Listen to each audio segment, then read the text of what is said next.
ইরানের সঙ্গে সংঘাতে জড়িয়ে যুক্তরাষ্ট্র কি নিজের শক্তি হারাচ্ছে? এবার এমন প্রশ্নই উঠে এসেছে খোদ যুক্তরাষ্ট্র থেকেই।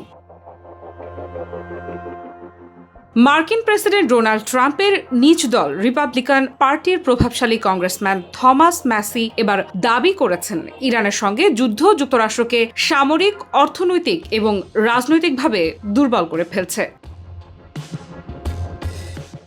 থমাস ম্যাসি বলেন, ইরানের সঙ্গে যুদ্ধের কারণে যুক্তরাষ্ট্র উল্লেখযোগ্যভাবে দুর্বল হয়েছে। তার এই মন্তব্য ইতোমধ্যেই যুক্তরাষ্ট্রের রাজনৈতিক অঙ্গনে নতুন বিতর্কের জন্ম দিয়েছে।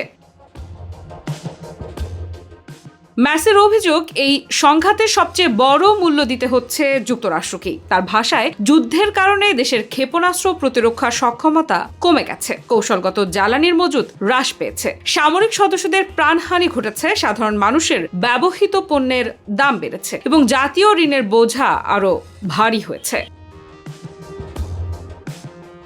এতেই থেমে থাকেননি রিপাবলিকান এই আইন প্রণেতা। তিনি আরও বলেন, এই প্রশাসন আমাদের ক্ষেপণাস্ত্র প্রতিরক্ষা ব্যবস্থা নিঃশেষ করেছে, তেলের মজুদ কমিয়েছে, আমাদের নারী ও পুরুষ সেনাদের মৃত্যুর কোলে ঠেলে দিয়েছে, ভোক্তা পণ্যের দাম বাড়িয়েছে, ঋণ বাড়িয়েছে এবং দেশের অভ্যন্তরীণ প্রয়োজনগুলো উপেক্ষা করেছে, সবই ইসরায়েলের জন্য। ট্রাম্প প্রশাসনের বিরুদ্ধে নিজ দলের একজন সিনিয়র নেতার এমন প্রকাশ্য সমালোচনা ওয়াশিংটনে নতুন রাজনৈতিক চাপ তৈরি করতে পারে বলে মনে করছেন বিশ্লেষকেরা। বিশেষ করে ইরান ইস্যুতে যুক্তরাষ্ট্রের সামরিক সম্পৃক্ততা এবং তার অর্থনৈতিক প্রভাব নিয়ে দেশটির ভেতরে বিতর্ক আরও তীব্র হওয়ার ইঙ্গিত মিলছে। থমাস ম্যাসি অবশ্য এর আগেও বিদেশে সামরিক হস্তক্ষেপের বিরোধিতা করেছেন। এবার সেই ধারাবাহিকতায় ইরান যুদ্ধ নিয়েও কঠোর অবস্থান নিলেন তিনি। তবে ম্যাসির এসব অভিযোগের বিষয়ে ট্রাম্প প্রশাসনের পক্ষ থেকে এখনও পর্যন্ত কোনো আনুষ্ঠানিক প্রতিক্রিয়া জানানো হয়নি। ফলে তার অভিযোগের জবাবে হোয়াইট হাউস কী অবস্থান নেয় সেটি এখন দেখার বিষয়।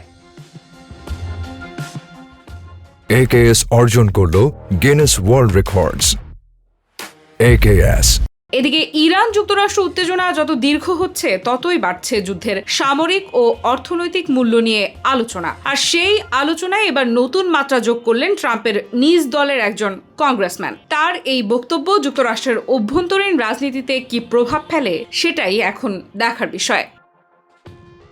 আফরিদা ইফরা, নিউজ 24।